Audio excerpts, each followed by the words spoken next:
Hi everyone, welcome back to Math 256. This is Scott. Let's get started. So what we're going to be doing now is a slight variation on the same theme of the method of undetermined coefficients. This is going to be specific to a certain category, and that's where it involves sinusoidal forcing functions. So this is sinusoidal forcing.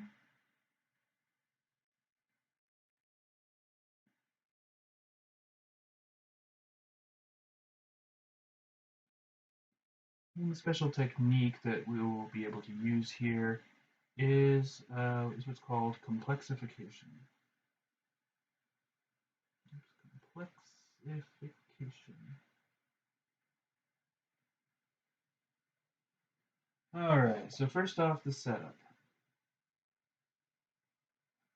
So we're going to be dealing with a differential equation that looks like this. So x double prime plus p x prime plus q x equals a function over here, we'll call it g of t, where g of t either is or just involves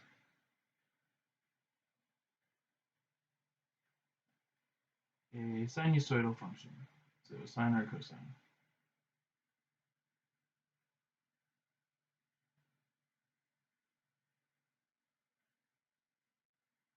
All right, so here's the basic idea.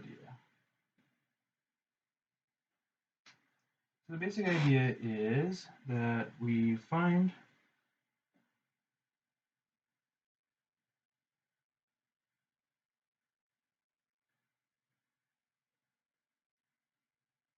the complementary solution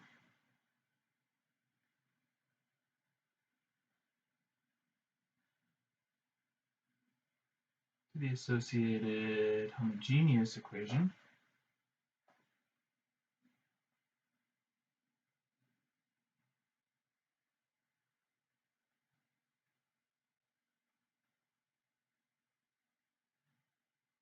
as usual. All right, now the part that's different. To find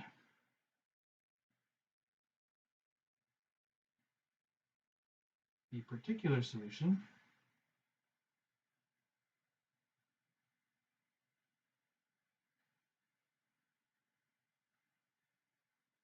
so that's the part where we use the method of undetermined coefficients, and in the case of sines or cosines, that can be a little bit of a hassle.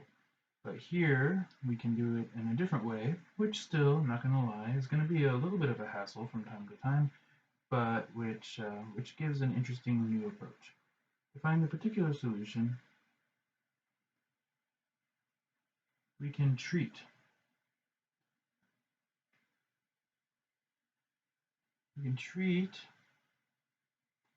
our function, our unknown function,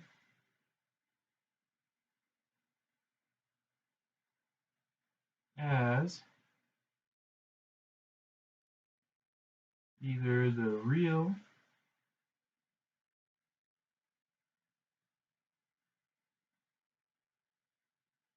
or imaginary part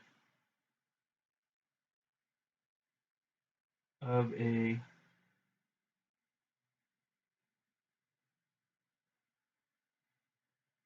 complexified version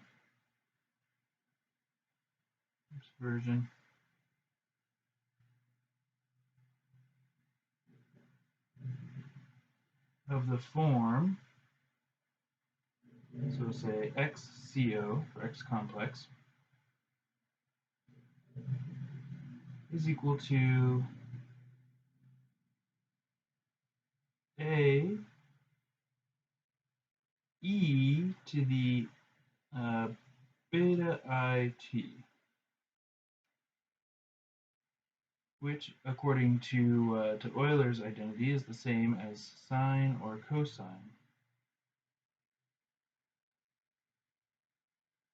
So cosine beta t plus ai sine beta t, where this part, all right, here, I'll move my eye to the front, and this part are the real and imaginary parts, as usual.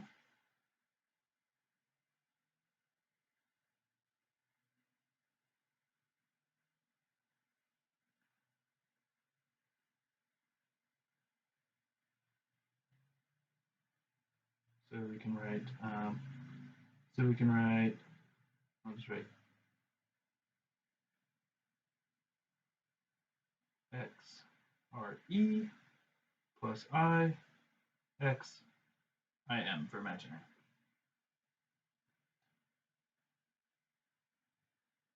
Then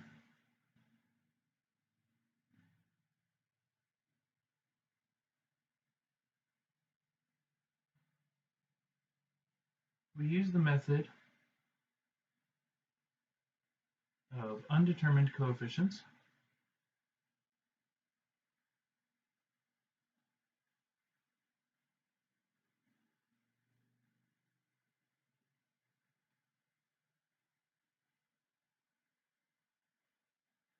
to get this will be a complex value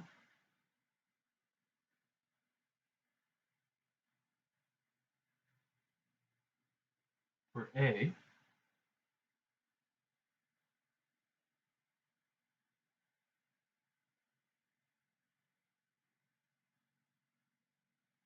multiply out A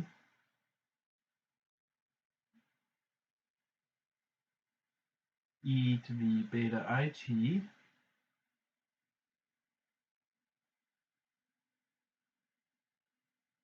and collect the real / imaginary parts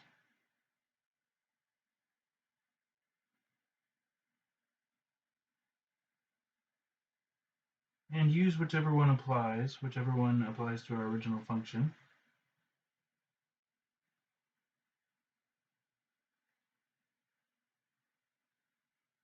Use the relevant part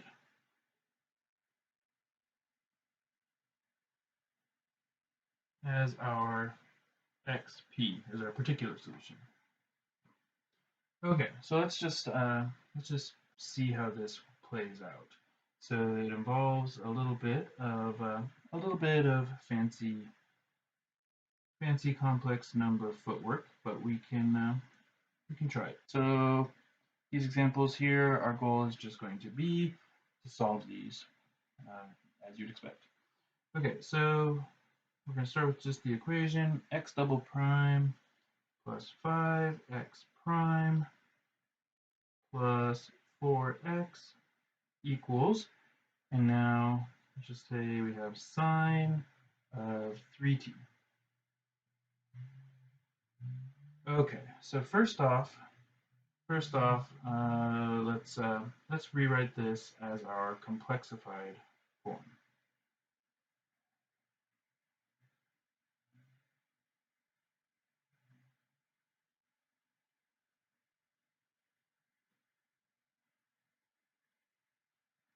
So the complexified form. So what we're going to be doing then is we're going to be taking this. So x double prime plus 5x prime plus 4x is equal to e to the 3it. And because we were starting with sine, we are going to be trying to find a complex function to use as our yp, and we'll take the imaginary part since it's a sine.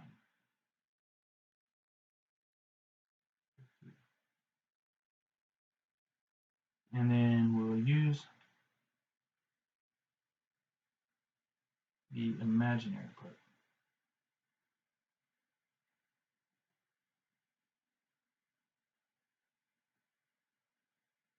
Okay. Well, let's see why this is any any advantage. And the advantage is primarily in setting it up and in more or less navigating the waters of undetermined coefficients when you have something like this involved, which can be a little bit ungainly as you take its various derivatives. Okay, so first off, the complementary solution. Well, we just do the usual thing where we replace the derivatives of the function with powers of r. So r squared plus 5r plus just 4, and it's the 0th derivative, so it's the 0th power. And we are taking the associated homogeneous equation, so that's going to be set equal to 0. And we solve this for r. And this can just be factored, so it's just going to factor into r plus 4, r plus 1 equals 0, leading us to r equals -4 and -1, which gives us the complementary solution C1 e to the -4t plus C2 e to the -t. Okay. Now for the particular solution, this is where we start doing the extra stuff here. So what we'll use is a e to the 3it. If there were a duplication, by the way, note,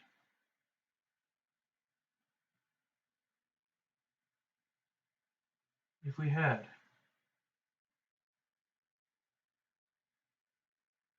duplication with our complementary solution, xc,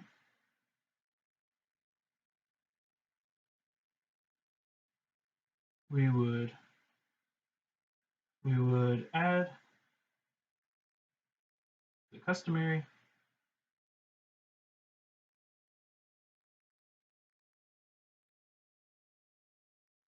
factor of t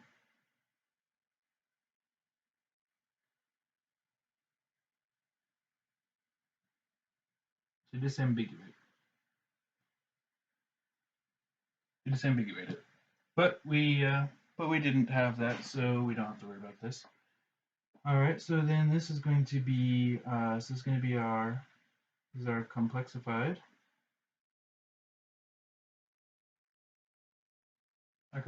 version here.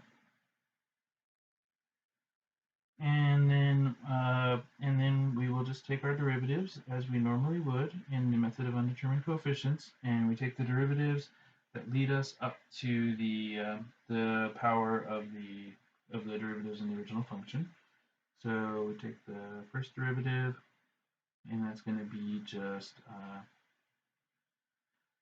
3ia e to the 3it, and the second derivative as well. So down would come another factor of 3i, so that's going to make negative, so it's going to make 9i squared, which is just going to be equal to -9, because I squared is -1, -9a e to the 3it, and then we take our original equation and we will just put in these functions, and so hopefully we'll be able to solve for a.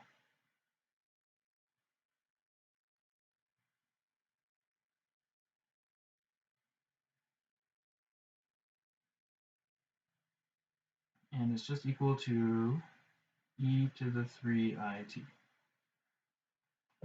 So here is where things start off being a little bit simpler than what we would have ended up with otherwise.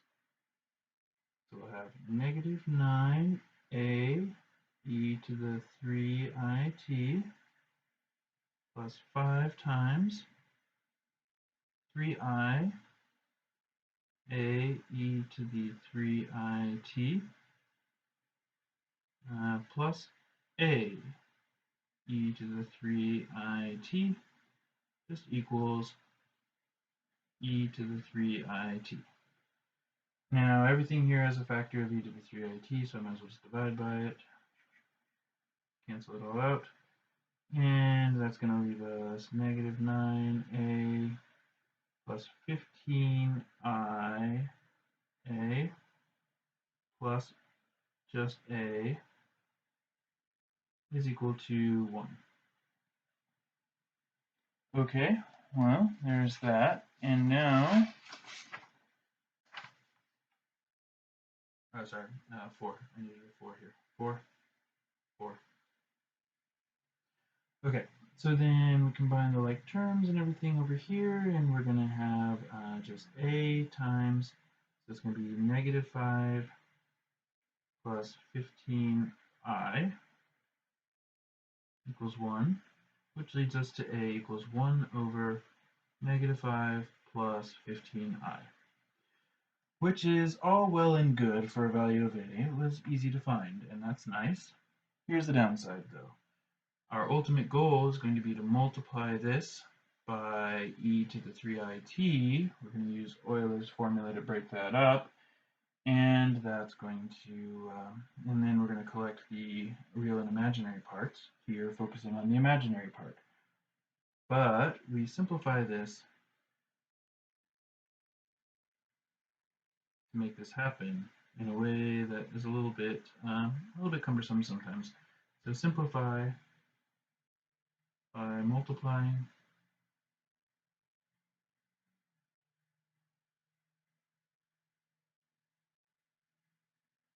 the top and bottom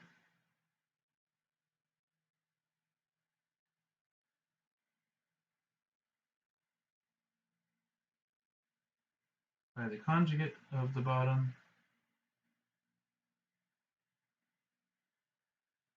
which would be negative 5 minus 15i. Now, why is that going to help us? Let's find out. Negative 5 plus 15i, that's what we had for our a. Multiply it on the top by negative 5 minus 15i. On the bottom by negative 5 minus 15i. And what that gets us on the top is, of course, negative 5 minus 15i. Now, the bottom is where the magic happens. So when you actually FOIL this all out, what do you get? You get negative 5 times negative 5 is 25. Now, for the two middle terms, you're going to have plus 75i minus 75i. So those are going to cancel. And then you're going to have minus 225i squared. But what's that going to do? So first off, those cancel each other. So we have negative 5 minus 15i divided by 25 plus 225. The I squared becomes negative 1, which is then just going to equal negative 5 minus 15i over 250, which we would then distribute negative 5 over 250. We won't necessarily show this much detail on the arithmetic each time because it goes along very similar patterns. Negative 15 over 250i, and then maybe if we can reduce it, we shall. So it's going to be negative 1 over 50 minus 3 over 50i. And that's ultimately what a equals. Okay, so now we have a coefficient, but this coefficient is complex. So what we do now is we start the process of uncomplexifying our answer by taking this and multiplying it by the e to the 3it, and then we can collect the results. So then a times e to the 3it would be negative 1 over 50 minus 3 over 50 I times e to the 3it, but how is that going to go? We're going to write that as the cosine and sine expression.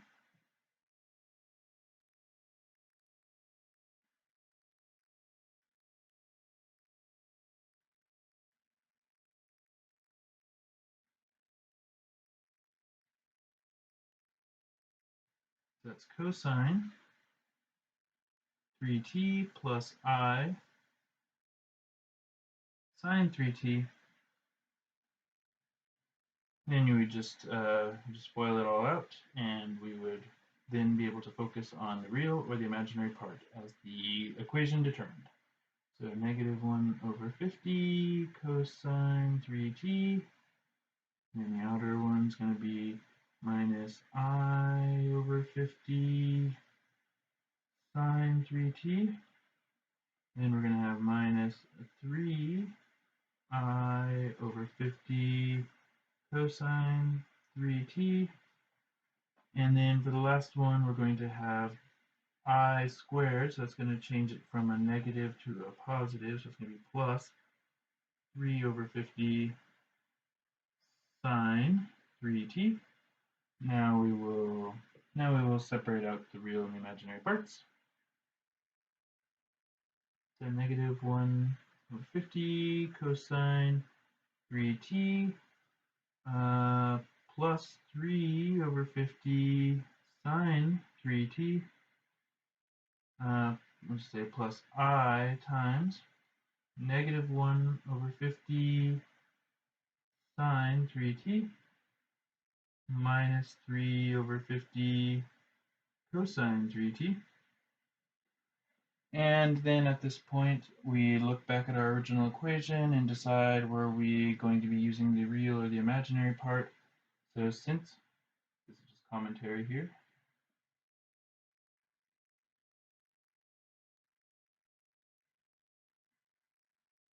since we started with sine,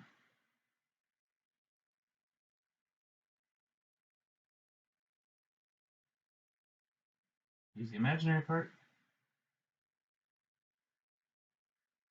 And so then that means our xp is just going to be the negative 150 sine 3t minus 3 over 50 cosine 3t. So that makes our final solution then equal to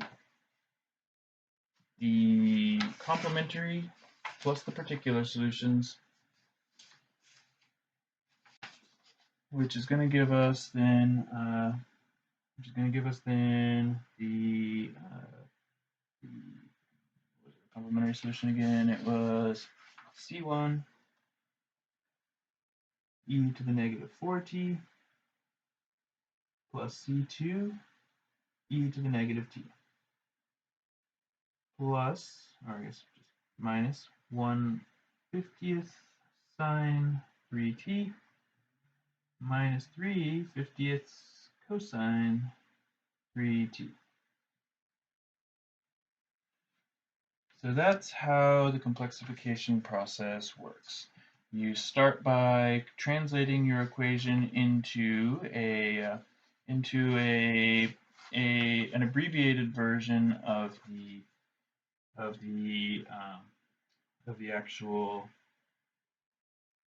original, and then we treat the original as an abbreviated version of a complex solution.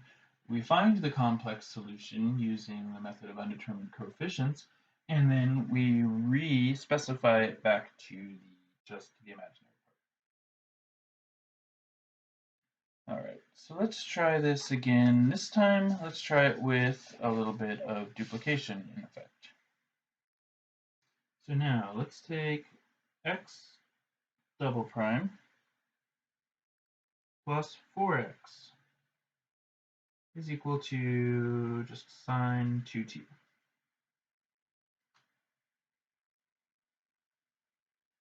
So first off,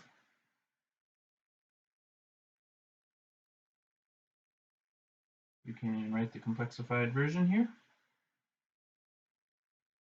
So e to the 2it will be the complexified version of our equation here.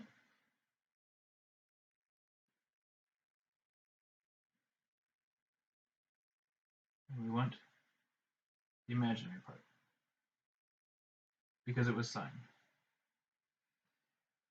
Okay, so start with the complementary solution.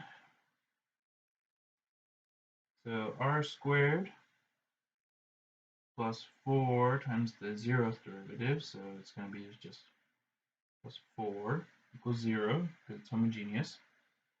And that's going to mean that r equals the square root of negative 4, which is going to be plus or minus 2i. Which means that our complementary solution is going to be C1. We would have an e if there was a real part to this, but if there isn't, and it's cosine 2t plus C2 sine 2t. And that means there is going to be duplication.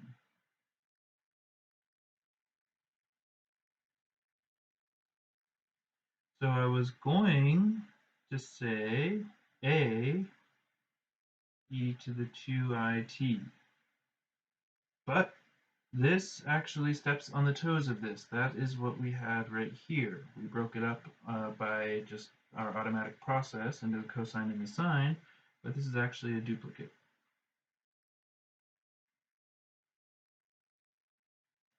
So we do with the duplicate what we do. We give it an extra factor of t.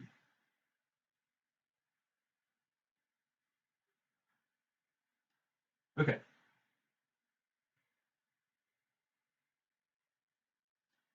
Well, we don't know what the a is. That's what the process of undetermined coefficients is all about. So we'll just go through the business. And here we have to use the product rule. So par for the course here. 2it, and then plus, now it's going to be the derivative of the second of the first alone, so it's going to be 2i at e to the 2it. And then we will repeat. Take the derivative again. 2i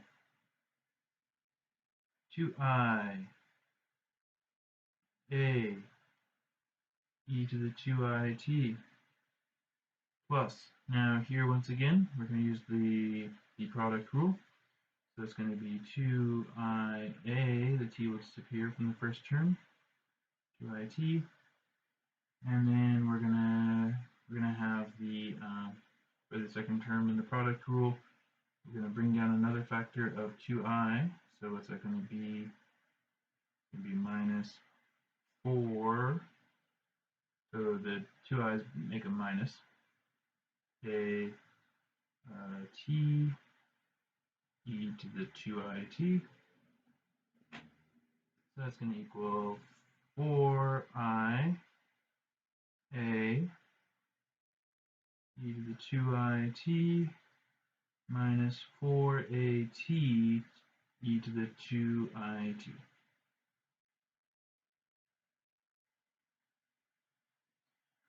All right, well then, as is customary in the case of the method of undetermined coefficients, we now take these and we put them into the original equation. So plus 4x CO is equal to e to the 2it. So what's that going to make? 4i a e to the 2it minus 4at e to the 2it plus 4 times our original complexified x at e to the 2it is equal to e to the 2it. I can cancel the thing that is shared by all of them, which is the e to the 2it. And also, while I'm at it, I can notice that this actually cancels that. And so what do I have? 4ia equals 1.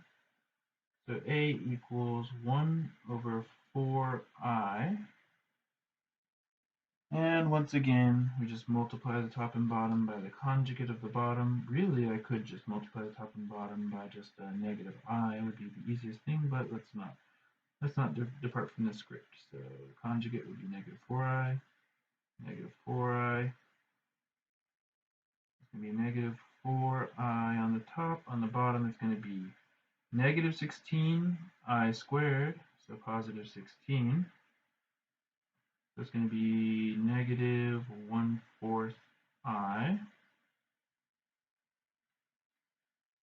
So then, what are we going to do with this? We're going to do what we do, which is multiply it by e to the 2i,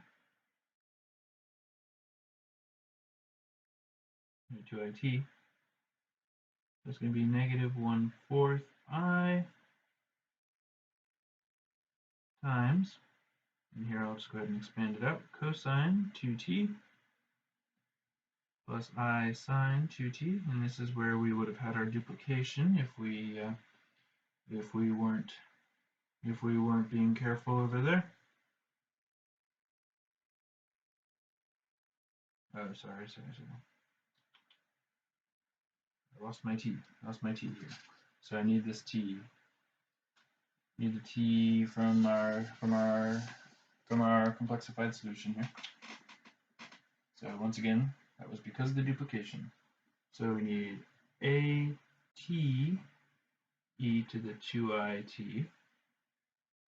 That's equal to the negative 1/4 I times t times.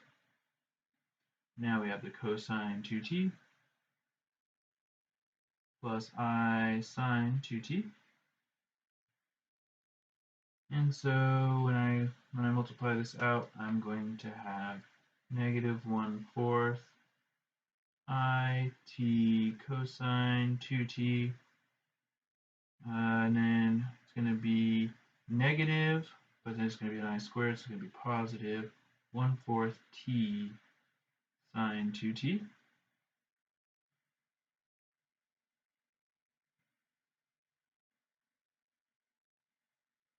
Now I'll just make it easier on myself by explicitly separating out the real and the imaginary parts here.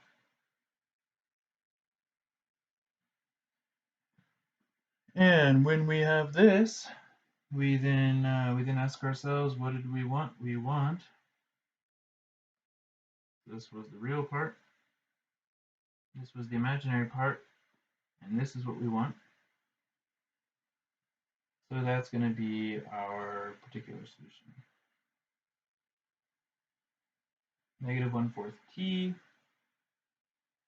cosine 2t, which leads us to our overall solution, which is going to involve the complementary solution, which is c1 cosine 2t plus c2 sine 2t minus 1/4 t cosine 2t. So once again, that's how that works.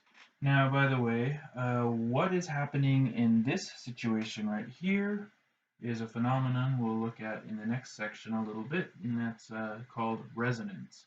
What we have is a term that is being that has the same period as this one, and it happens to be multiplied by t, so it will be getting bigger and bigger and bigger as t goes on, and that is actually the term mathematically that represents the resonance that's going on here. What we have is an oscillator, and it is encountering a phenomenon of resonance. But as I said, we'll discuss that in a later installment. Okay, so now let's have a look at another example of this just to see how it goes. Let's throw in a cosine here. So let's go x double prime plus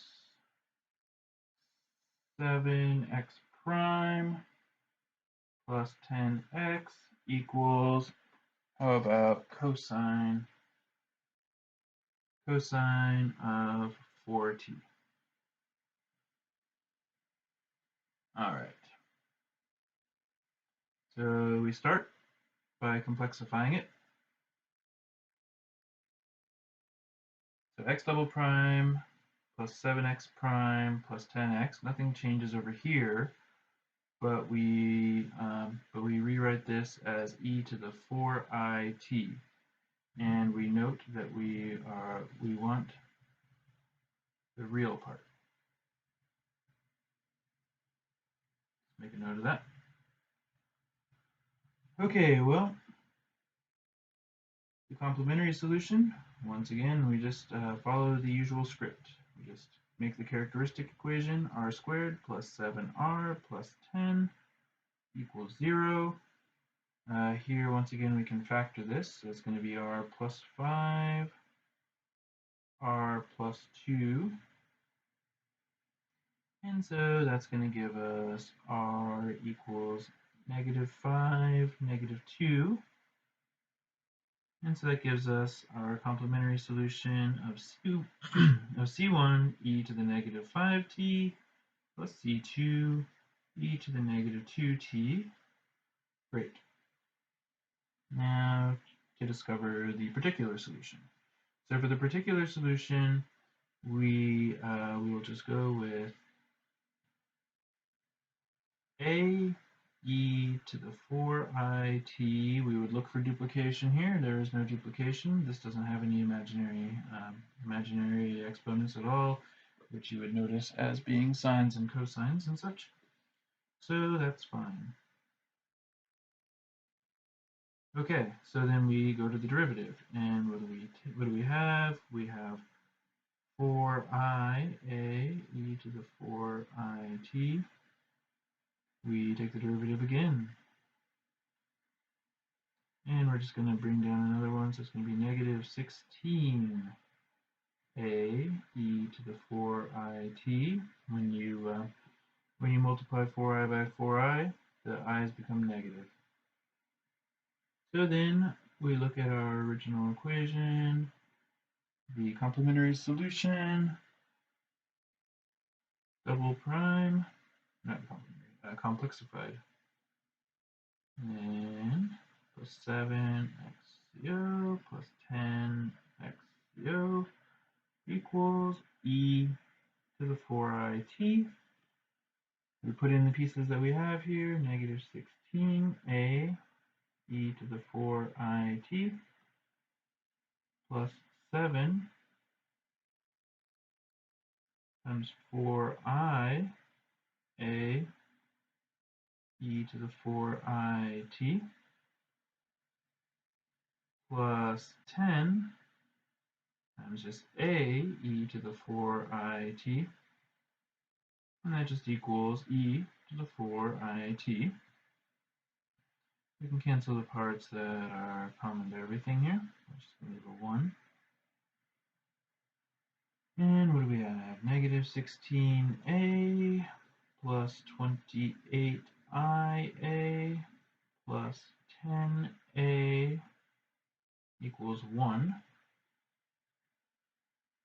And so then a times, what's going to be, -6 plus 28i equals 1, which means then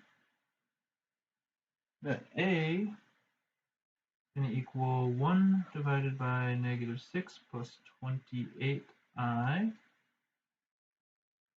which we're just going to go straight for the conjugate now, -6 minus 28i, -6 minus 28i,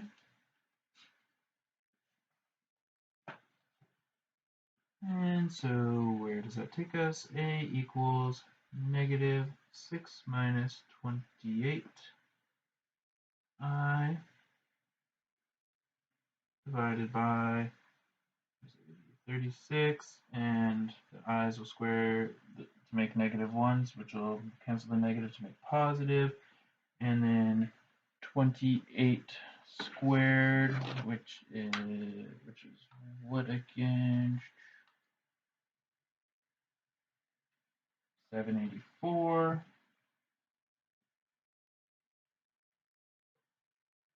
which is going to equal negative 6 over 784 plus 36 is going to equal 820 minus 28i over 820, which 820 is divisible by 6. No, it isn't. But they're both divisible by 2. So it's going to be minus 3 over 410. And here, 820 is divisible by 4. That's going to be 7i over 205. So be it. And then we take our a times our e to the e to the 4it. Going to be negative 3 over 410 minus 7i over 205 times, now here it's just going to be cosine 4t plus I sine 4t. Boil it out, and we have negative 3 over 410 cosine 4t. Technically here, if we wanted, we could be lazy on all the imaginary parts and only look at the real parts, but let's not get into that habit. So negative 3i over 410 sine 4t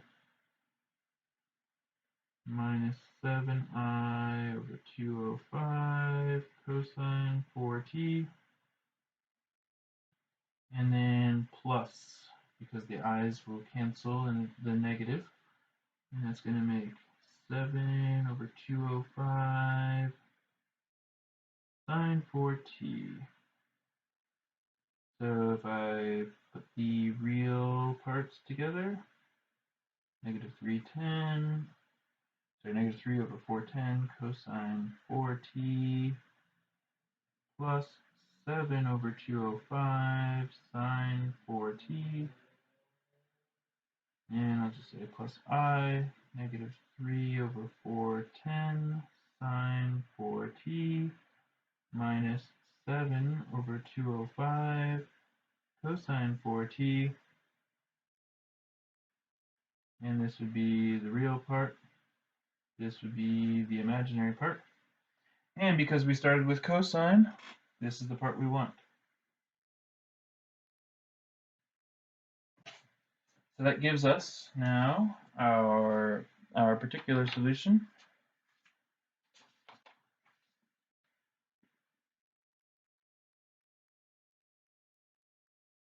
Negative 3 over 410 cosine 4t plus 7 over 205 sine 4t. And that gives us then our general solution. So we take the complementary solution, which was c1 e to the negative 5t plus c2 e to the negative 2t minus 3 over 410 cosine 4t plus 7 over 205 sine 4t. In all these cases, by the way, as usual, if we wanted to get the C1 and C2 we would need initial conditions to make that happen.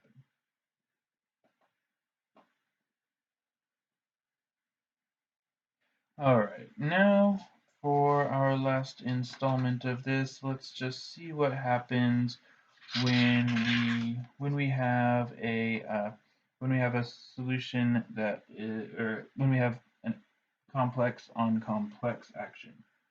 So for example D, the last one we'll do here, x double prime plus 6x prime plus 25x equals cosine 2t. So we'll just start this off the same way we always start, by complexifying it. X double prime plus 6x prime plus 25x equals, now we're just thinking about it as being the real part of e to the 2it. And so we want the real part. Okay. Well, let's focus first on the complementary solution here. So the complementary solution, r squared plus 6r plus 25 equals 0. That's our characteristic equation. Now I can't factor this, but I can use the quadratic formula with a equals 1, b equals 6, c equals 25, meaning that r is going to equal negative 6 plus or minus square root 36 minus 4ac, so it's going to be minus 100 divided by 2a, be negative 6 plus or minus square root of negative 64 over 2. Negative 6 plus or minus, this is going to be 8i over 2, which we can then break into negative 3 plus or minus 4i by just dividing them each by 2. That's going to be, okay, so then those will be our two values of r. And where we have complex values of r like this, that leads to a complementary solution, if you remember, where we have c1 e to the negative 3t plus, or sorry, plus cosine 4t plus c2 e to the negative 3t sine 4t. Negative 3t. Okay. So that's all well within our regular process. Now here's where our new process comes in. It's for finding the particular solution, so xp. All right, well, let's see. So will the regular work? So xco equals ae to the 2it. Is there any duplication? There is not. If this had been 2t, then watch out. And things might be, then we'd have duplication, and we'd have to do the usual thing. But the usual thing would just go the usual way. Alright, so we just keep on the regular path here, take the derivatives. Take the derivatives that we need to put them into the undetermined coefficients formula. So it's going to become negative 4a e to the 2it. And so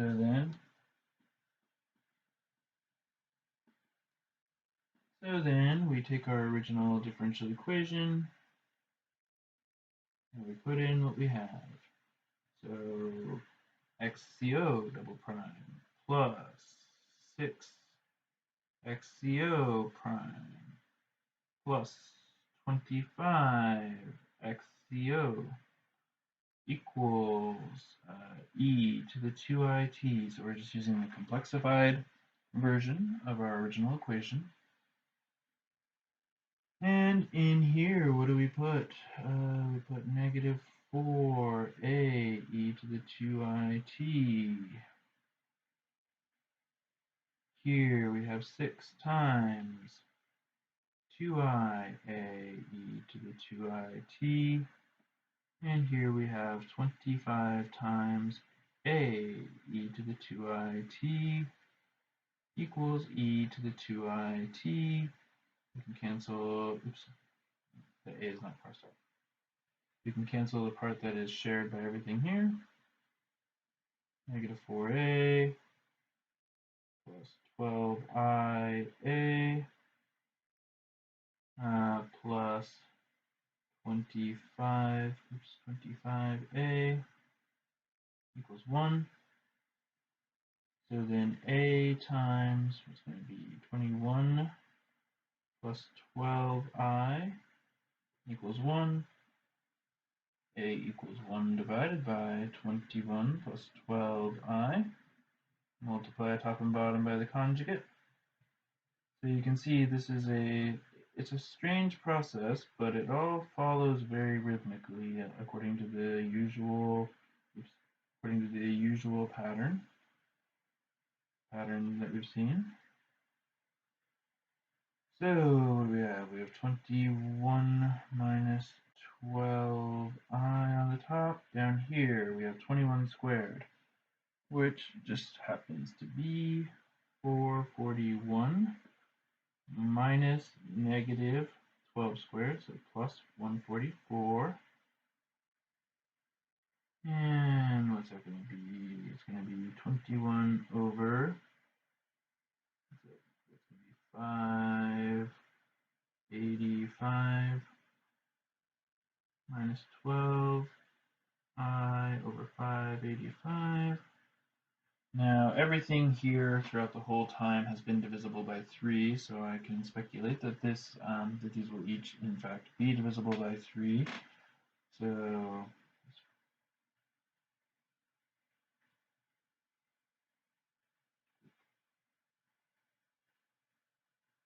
check here. So 2 and it's going to be 9 under 1, 5, so 195. That equals 7 over 195 minus 4 over 195i.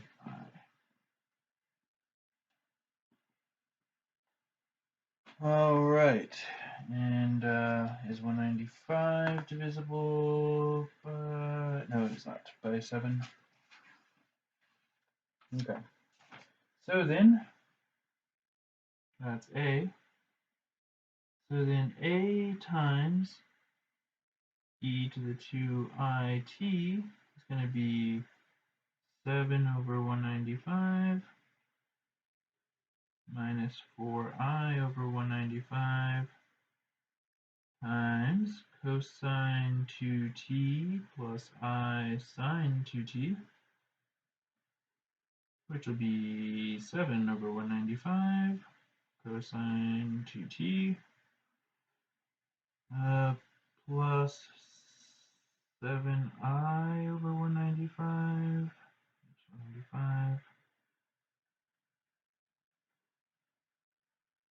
sine 2t minus 4i over 195 cosine 2t.